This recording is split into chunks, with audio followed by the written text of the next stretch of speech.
Dans cette vidéo, je vais vous parler des exercices de chinois pour la pratique. Combien de temps faut-il en faire par jour? Je réponds à vos questions en vous présentant la Chine et le chinois tels que je les vois et tels que je les vis. Bienvenue dans la Chine, le chinois, comment c'est vraiment?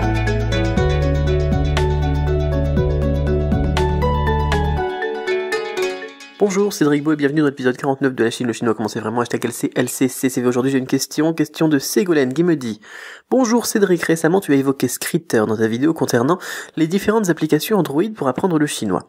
J'utilise Skritter depuis quelques temps déjà et j'aimerais savoir combien de temps me conseilles-tu de l'utiliser par jour, au minimum et au maximum, pour optimiser l'apprentissage sans que ça devienne une corvée. Je le fais en plusieurs fois car j'ai testé une fois d'en faire 1 heure d'un coup et j'avais l'impression que mon cerveau allait fondre. Merci d'avance Ségolène. Alors bonjour Ségolène, c'est une excellente question. Cette question elle est vraiment excellente. Et la réponse, eh bien, elle va être un petit peu comme celle que je dis d'habitude, comme la façon dont je réponds d'habitude, c'est-à-dire que ça va pas être tout noir ou tout blanc. Je vais pas vous dire voilà il faut faire 15 minutes, pas 1 seconde de plus, pas 1 seconde de moins. Non. C'est pas productif comme ça. Il faut prendre en compte 2 choses. Alors, le cerveau, il a un temps limité de concentration et on a besoin de travailler un minimum pour progresser chaque jour. Donc l'idée d'avoir un minimum et un maximum, c'est pas mal. Et on pourrait d'ailleurs se dire, voilà, tiens, aujourd'hui je vais en faire au moins 15 minutes, au plus 45 minutes par exemple. Au moins 15 minutes, au plus 6 heures. Mais vous voyez, ce que je vous recommande, ça va être vraiment d'en faire au moins 15 minutes tous les jours. Et de faire ça par groupe de 15 minutes. Si tu vas en faire 1 heure aujourd'hui parce que tu vas avoir 1 heure de libre ou parce qu'aujourd'hui tu es en vacances ou n'importe quoi, tu peux en faire 1 heure. Mais effectivement, en fractionnant, en faisant 1 heure d'affilée, c'est trop dur de rester concentré 1 heure d'affilée. Le cerveau, il a beaucoup plus de facilité, je crois que j'en avais déjà parlé dans la méthode Pomodoro, il a beaucoup plus de facilité à rester concentré et à être efficace sur une tâche pendant 15 minutes. Après les 15 minutes, vous levez, vous allez dehors, vous allez, je sais pas moi, jouer avec votre chien ou n'importe quoi, et ensuite vous revenez et vous en refaites 15 minutes.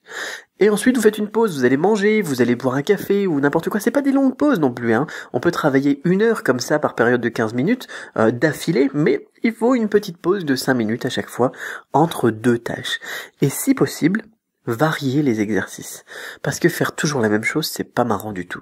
On peut faire 15 minutes de Skritter, ensuite faire une petite pause, ensuite 15 minutes, je sais pas, moi sur Skype, ou bien renvoyer un mail, essayer de rédiger un mail à un correspondant chinois, ou une lettre si ça existe encore.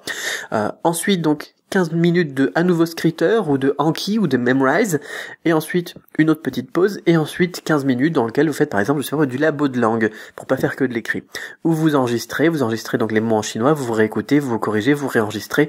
Le principe du labo de langue que j'avais déjà évoqué, qui est super pratique aussi pour améliorer l'oral, parce que Skritter tous les jours, ça sera pas forcément le plus efficace, parce que on fait pas que de l'écrit dans la pratique du chinois, et notamment avec la méthode Cramp d'ailleurs, on insiste beaucoup sur l'écrit, et donc il y a besoin que vous, en plus, vous fassiez du labo de langue ou de la pratique de l'oral, ou se rendre au café des langues, ou communiquer avec des gens sur Skype, enfin utiliser la langue quoi. Utiliser la langue, c'est un petit peu le but, je pense, quand on apprend une langue. Enfin, je sais qu'il y en a qui apprennent juste parce qu'ils aiment bien apprendre le chinois, parce qu'ils veulent étudier des textes anciens, etc.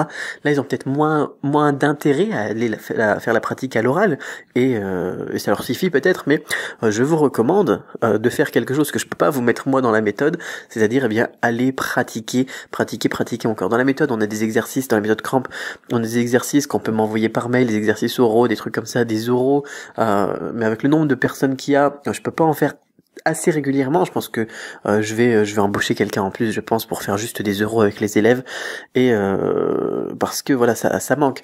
Il faut, dans une méthode, de toute façon c'est jamais parfait, hein, il faut aussi bien aller travailler ce sur quoi bien on est intéressé, sur ce sur quoi on a un intérêt. Si vous voulez apprendre la langue pour travailler des textes anciens, eh bien là c'est pareil, dans la méthode Cramp, je vous donne pas des textes anciens, allez chercher des textes anciens, commencez à travailler dessus. Si votre but c'est de faire un discours, je sais pas moi, pour votre entreprise, quand vous aurez votre congrès à Shanghai cet été, eh bien là aussi allez bosser votre oral, donc par vous-même en plus. Bon, tout ça pour dire qu'il faut pas juste travailler un seul truc, et qu'il faut pas juste travailler donc un seul truc, surtout 1 heure d'affilée, c'est pas marrant. Il faut rester motivé, il faut faire des trucs marrants. Au pire, s'il y a quelque chose qui vous plaît moins, par exemple l'oral ou bien alors l'écrit, faites-le Faites-le en premier, déjà, ça permet d'éviter la procrastination. Faites-le en premier, mais ensuite, faites 15 minutes d'autre chose, quelque chose qui vous passionne. Je sais pas, moi, le vocabulaire des voitures, le vocabulaire du sport, le vocabulaire de votre passion, le vocabulaire de etc., etc. Ou, pratiquer avec l'oral, ou sortir avec vos amis, aller au resto chinois, etc., etc. Voilà, j'espère que ça répondra à la question. Donc, je pense qu'il faut un minimum de travail au quotidien, ça c'est certain. Donc il faut au moins faire la leçon du jour, donc une quinzaine de minutes, et il faut au moins travailler un petit peu la leçon du jour, donc une quinzaine de minutes, avec pourquoi pas Scritter ou Anki ou Memrise ou autre. Mais ensuite, il faut faire un petit peu plus peut-être si on veut progresser plus vite. Mais il y a un minimum effectivement que je dirais qui est de 15 minutes par jour pour que ça soit donc pour optimiser la chose. Donc pour répondre à la deuxième partie de la question, donc sans que ça soit une corvée, varier les plaisirs, tout simplement. Parce que faire la même chose tous les jours, même si c'est une des clés du succès, on peut quand même varier un petit peu les plaisirs dans cette même chose, en l'occurrence, les exercices de chinois. Voilà, vous pouvez même vous faire un planning et vous dire tiens voilà lundi j'aime pas les lundis, je vais faire des trucs que j'aime pas, donc je vais faire que de la pratique de l'écrit. Voilà, je vais écrire les caractères.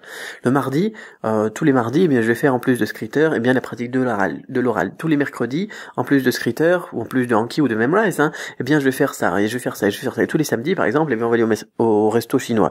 Comme ça, on a un petit rythme, on varie les plaisirs, on a une circularité aussi, une répétition, non plus au quotidien mais aussi sur les semaines. Ça permet d'avoir des hauts et des bas et des moments positifs, des moments négatifs. C'est toujours mieux pour rester motivé parce qu'on se dit voilà aujourd'hui je vais faire mon truc, c'est chiant, mais c'est pas grave parce que demain je vais faire quelque chose que j'aime.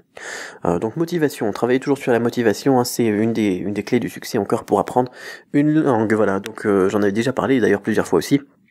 Votre motivation, c'est un petit peu l'essence qu'on met dans la machine qui est bien rodée de la méthode Cramp. Voilà, donc posez-moi des questions si vous en avez d'autres. C'était encore une question sur l'apprentissage du chinois, donc j'aime bien, ça fait plaisir. Comme hier ou comme avant-hier, je sais même plus.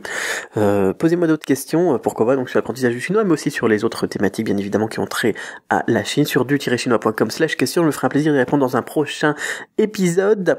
En attendant, gardez l'esprit ouvert, ensemble on tue les préjugés. Alors je vous réserve une petite surprise, je vais vous en reparler encore, mais suivez bien, il va y avoir encore un podcast hors série là qui va arriver très très très vite, s'il n'est pas déjà sorti d'ailleurs au moment où ce podcast est diffusé, parce que là le podcast il est enregistré, donc c'est le podcast du lundi, mais il est enregistré déjà le dimanche, donc bonne semaine à tous, et puis regardez un petit peu si vous trouvez le podcast hors série numéro 2, et allez voir ça, vous allez voir, ça va vous plaire. Allez, à très vite.